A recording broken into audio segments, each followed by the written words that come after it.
Pessoal, bom dia, tudo bem? Oitavo ano é o seguinte, hoje nós vamos comentar um pouquinho aí sobre, né, a questão da geopolítica, tá? Do continente americano, propriamente dito, ok? Bom, primeira coisa, né, a geopolítica, dentro do contexto da geografia, ela vai trabalhar todas as dinâmicas territoriais, né, toda a questão política que envolve interesses ideológicos, interesses políticos, ok? Interesses econômicos entre as nações. E esses interesses econômicos, esses interesses políticos, né, entre essas nações, eles vão acabar ao longo da história modificando o território, né? Seja por invasão, anexação, né, de países, ok? Enfim, tá? Então, né, eu gostaria que vocês abrissem lá na página 37 da apostila, tá? Essa página aqui é a 36, né?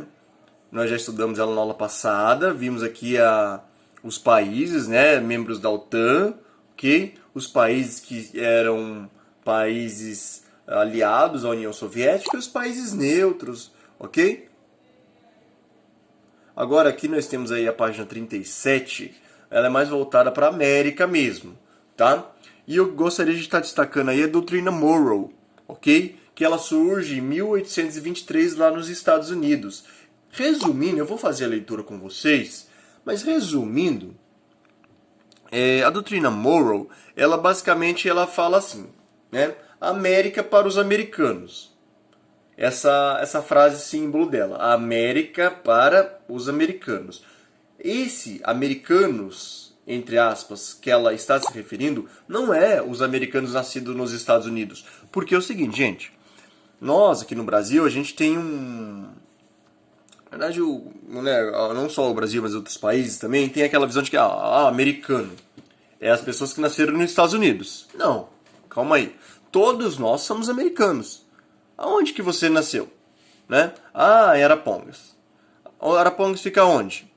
Paraná, norte do Paraná. Paraná fica onde? Sul do Brasil. O Brasil fica onde? Na América do Sul. América do Sul que engloba o continente americano. Ou seja, né? Norte-americano, né? Central-americano, né? Caribenho, ok? Sul-americano. Tá? Até quem gosta de futebol não tem as competições aí sul-americana, né? Copa Sul-Americana, Libertadores da América, são países sul-americanos que participam, né? O próprio Mercosul, que estávamos comentando há umas aulas atrás, que é o Mercado Comum do Sul, que engloba os quatro países ali que estão juntos, né? Geograficamente ali próximos um do outro, que estão na América do Sul, casos do Brasil, Argentina, Uruguai e Paraguai, né? Então, a gente tem que primeiro desmistificar. Pera aí, errei. Pera aí. Tá, pausei o vídeo para poder acertar o negócio. Desmistificar. Isso, agora acertei. Então, o que é? Né? É tirar essa ideia de que americano é que nasceu nos Estados Unidos. O gentílico, tá, gente? O gentílico é da onde a pessoa é, tá? Por exemplo, você nasceu em Arapongas, você é araponguense, então seu gentílico é araponguense, ok? Uma pessoa que nasceu no Paraná, o gentílico é o quê? Paranaense. Eu nasci em São Paulo, o gentílico é o quê? Paulistano, né? Quem nasce lá na capital é paulistano, quem nasce no interior é paulista. Esse é o gentílico, ok? Então, o gentílico de quem nasce nos Estados Unidos da América é estadunidense, tá? E daí tem o termo americano também, que é usado em segundo plano, tá? Mas essa frase, né, da doutrina Monroe, lá em 1823, América para os americanos, ok? Se referia ao quê?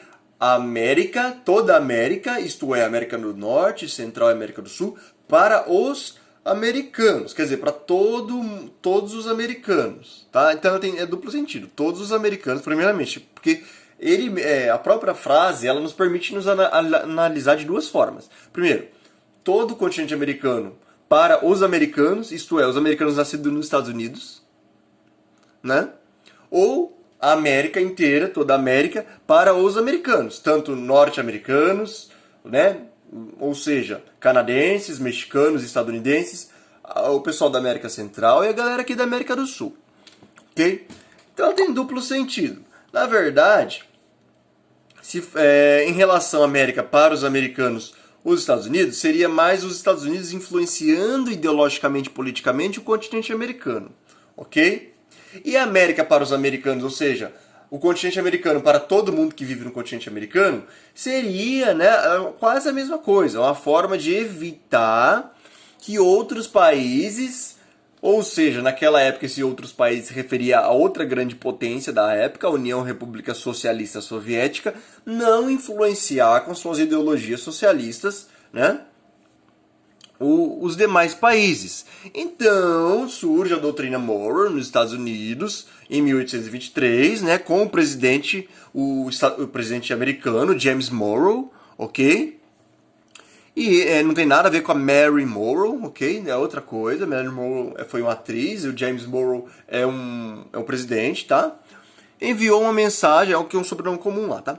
Enviou uma mensagem ao Congresso, né, do seu país, cujo maior objetivo, tá vendo? Tá naquela partezinha ali de rosinha, cujo maior objetivo era mandar um recado às potências europeias, ok? As potências europeias, principalmente a União Soviética, tá? Nessa mensagem, ele afirmava que o continente americano recém-descolonizado, né, porque foi lá em 1823, então, descolonizado, tirado, né, a colônia, ok? As colônias europeias que ainda dominavam, né, o continente ali, ok?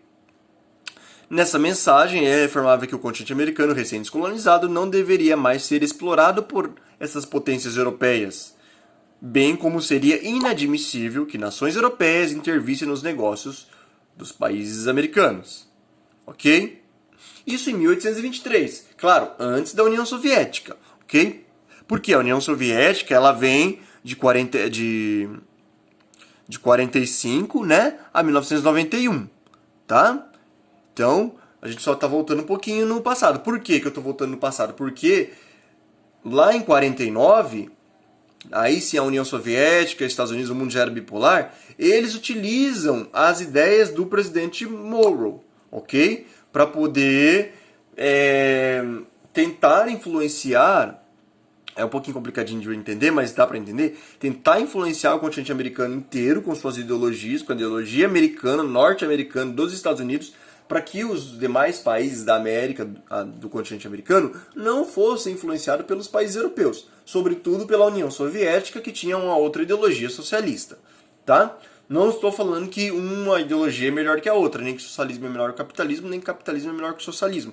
Isso não cabe dentro da nossa aula discutir essas ideologias. A gente está discutindo o quê? Como que a configuração territorial, né, e política e econômica do continente americano ela se modificou devido às duas ideologias, tá? Então, a doutrina Monroe foi simbolizada pela frase América para os americanos. Porque naquela época, né, eles queriam deixar assim, ó, América para o continente americano. Aliás, desculpa, para o povo americano, né? E os europeus que estão aqui colonizando, nós queremos a independência de todos os países. Mas o interesse dos Estados Unidos também, como potência da época, além da Europa não vir, né, cantar de galo no continente americano, era colocar sua soberania sobre os demais países. Falar, olha, aqui quem é a grande potência sou eu, quem vai mandar vai ser eu, inclusive nas formas de governo, nas formas de vida, influenciando na forma de vida da população, né? Enfim. Então ele coloca aí a América para os americanos. Isso colaborou por assegurar aos Estados Unidos a hegemonia geopolítica, ou seja, só ele domina, né, a região geopoliticamente. Quando eu falo geopoliticamente, estou falando em politicamente, influências políticas, ideologicamente, etc., sobre os demais países do continente, tá? Então, vou ler ali com vocês já para fechar. Enquanto a União República Socialista Soviética consolidava sua liderança na União Europeia, agora a gente já dá um salto. De 1823 já vai lá para, né, meados do século XX. Okay? Em parte expressiva da Ásia, onde passou a dividir influência com a China, que também se tornaria socialista em 1949, e alguns países africanos, os Estados Unidos já ficaram mais cabreiros, sabe? Já ficaram mais ali, né, com medo ali, pô, a União Soviética influenciou a China, né? O terceiro maior país do mundo, um país que tem tudo para se tornar uma grande potência. Os países da África também. Pera lá, isso aí vai chegar na América também. Então, os Estados Unidos exerciam uma supremacia sobre a Europa Ocidental, porque o próprio Estados Unidos financiou a reconstrução da Europa. Então, a Europa Ocidental, França, Alemanha, Portugal, devia favorecer os Estados Unidos, né? E a Oceania também, né? Devido à colonização da Austrália ser tida por ingleses, né? E a maior parte da África e, sobretudo, da América. Tá? Então os Estados Unidos ficou muito com medo da União Soviética influenciar a América com a sua ideologia, ok? E daí, né, eles utilizavam de novo. Então, de novo, eles remeteram a ideia de América para os americanos, ok? A fim de... eles ficaram com medo de perder a hegemonia, né? Na verdade, a liderança. Inclusive, se ele perdesse a liderança da América, os países da América não fariam comércio com os Estados Unidos, fariam comércio mais com a União Soviética. E daí, cada vez mais, a União Soviética se enriqueceria, né? Então, na verdade, é uma disputa econômica que hoje nós vemos bastante também, na verdade. Quem acaba sofrendo com essa disputa econômica é o povão, né? A população que não quer saber de ideologia, a população quer qualidade de vida. A população quer que os países invistam na qualidade, na infraestrutura, né? Aumente a expectativa de vida, aumente o acesso à educação, à saúde, melhore a segurança, enfim, infraestrutura. Não importa se qual ideologia siga, né? Importante é o quê? O cidadão ser respeitado. Mas, né, o grupo governamental, das grandes potências é que acaba... como é que eu posso dizer, direcionando a própria população, né, para um eixo político, um eixo ideológico, um eixo econômico, tá? Lembrando, mais uma vez, que ninguém está discutindo aqui qual sistema é melhor, ok? Do que o outro. E daí isso não cabe na nossa aula de hoje, nem a nossa série por enquanto, tá? Então, vamos voltar lá. Aqui, a hegemonia no continente americano fazia parte dos objetivos geopolíticos dos Estados Unidos. Objetivos geopolíticos, então fazia parte da política, né? Das próprias ideias americanas. Desde a proclamação lá da doutrina Monroe, da América para os americanos. Assim, era vital, ou seja, era de suma importância para a superpotência capitalista, ou seja, os Estados Unidos, evitar que a superpotência socialista, ou seja, a União Soviética, conquistasse as áreas, né, influenciasse os seus domínios na região. Foi o que eu acabei de falar para vocês. Entretanto, contudo, a Revolução Cubana, lá ocorreria em 59, né? A Cuba acabou fazendo a revolução, ok? E se tornando aí um país socialista aqui no continente americano. Cuba, todo o direito que eles tinham, né? Eles não estavam, não se sentiram à vontade com as ideias norte-americanas. Olha, eu vou seguir a ideia da União Soviética, enfim, né? Então Cuba decidiu seguir a ideia da União Soviética, né? E daí os Estados Unidos, em retaliação a Cuba, eles embargam Cuba até hoje. Quer dizer, todos os países que são aliados aos Estados Unidos, que fazem comércio com os Estados Unidos, estão proibidos de fazer comércio com Cuba. Isto é, comprar e vender de Cuba, né? Então, como a maioria dos países do mundo, né, fazem negócio com os Estados Unidos, então Cuba foi ficando para trás no tempo, tá? Não foi se modernizando, porque produtos não entram lá, né, e os outros países também não compram deles, então eles acabam ficando um pouco para trás. Mesmo ficando para trás economicamente, eles conseguiram se tornar uma referência mundial na saúde e na educação também. Tanto é que se hoje nós pegarmos o IDH, que é o Índice de Desenvolvimento Humano, que mensura o nível de qualidade de vida da população de um determinado país, Cuba está à frente do Brasil, tá? Ok? Bom, essa aqui foi a aula de hoje, ok? Sobre, né, a geopolítica ideológica, né, entre capitalistas e socialistas, americanos e soviéticos, que hoje é a atual Rússia, dentro do continente americano, doutrina Monroe, América para os americanos, né? E o contexto geopolítico da Guerra Fria, ok, pessoal?